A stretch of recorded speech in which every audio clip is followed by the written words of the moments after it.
Hello, welcome to Ammachi's kitchens. നമ്മുടെ ഇന്നത്തെ recipe egg roast ആണ്. അത് നമുക്ക് എങ്ങനെയാണ് ഉണ്ടാക്കുന്നത് നോക്കാം. അതിലേക്ക് ഞാനൊരു പാൻ എടുത്ത് വെച്ചിട്ട് 4 ടേബിൾ സ്പൂൺ വെളിച്ചെണ്ണ ഒഴിച്ചു കൊടുത്തിട്ടുണ്ട്. അതിലേക്ക് 1/4 സ്പൂൺ കടുക് കൊടുക്കാം. നമ്മുടെ കടുക് പൊട്ടിയിട്ടുണ്ട്. അതിലേക്ക് ഒരു വലിയ സവാള ചെറുതായിട്ട് എടുത്ത് വെച്ചിട്ട് അത് കൊടുക്കാം. നമ്മുടെ സവാള ഗോൾഡൻ കളർ ആയിട്ടുണ്ട്. ഇനി അതിലേക്ക് 2 വേപ്പില ഇട്ട് കൊടുക്കാം. ആവശ്യത്തിന് ഉപ്പിട്ട് കൊടുക്കാം. 2 പച്ചമുളക് ചെറുതായിട്ട് അരിഞ്ഞ് വെച്ചിട്ടുണ്ട്. അതിലേക്ക് ഇട്ട് കൊടുക്കാം.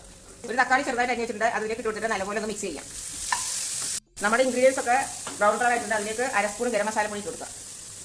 ഇനി അതിലേക്ക് 1/2 സ്പൂൺ മഞ്ഞൾപ്പൊടി ഇട്ട് കൊടുക്കാം. 1 ടീസ്പൂൺ മുളക് പൊടി ഇട്ട് കൊടുക്കാം. കാശ്മീരി ചില്ലി പൗഡറാണ് ഞാൻ ഇട്ടിട്ടുള്ളത്. ഇനി അതിലേക്ക് 2 കോഴിമുട്ട നമുക്ക് ഒഴിച്ചു കൊടുക്കാം. ഏകദേശം ഇതൊരു 5 മിനിറ്റ് നമുക്ക് ഇങ്ങനെ ചിക്കി കൊടുക്കണം. നമ്മുടെ എഗ് റോസ്റ്റ് റെഡി ആയിട്ടുണ്ട്. ഇനി നമുക്ക് ഫ്ലെയിം ഓഫ് ചെയ്തിട്ട് സെർവ് ചെയ്യാം. നമ്മുടെ കിടിലൻ എഗ് റോസ്റ്റ് റെഡി ആയിരിക്കുന്നുണ്ട്. വീട്ടിലെല്ലാവരും ട്രൈ ചെയ്ത് നോക്കുക. ലൈക്ക് ചെയ്യുക, ഷെയർ ചെയ്യുക, കമന്റ് ചെയ്യുക, ഫീഡ്ബാക്ക് അറിയിക്കുക. പിന്നെ എന്റെ ചാനൽ ഇതുവരെ സബ്സ്ക്രൈബ് ചെയ്തിട്ടില്ലാത്തവർ സബ്സ്ക്രൈബ് ചെയ്യാൻ മറക്കണ്ട.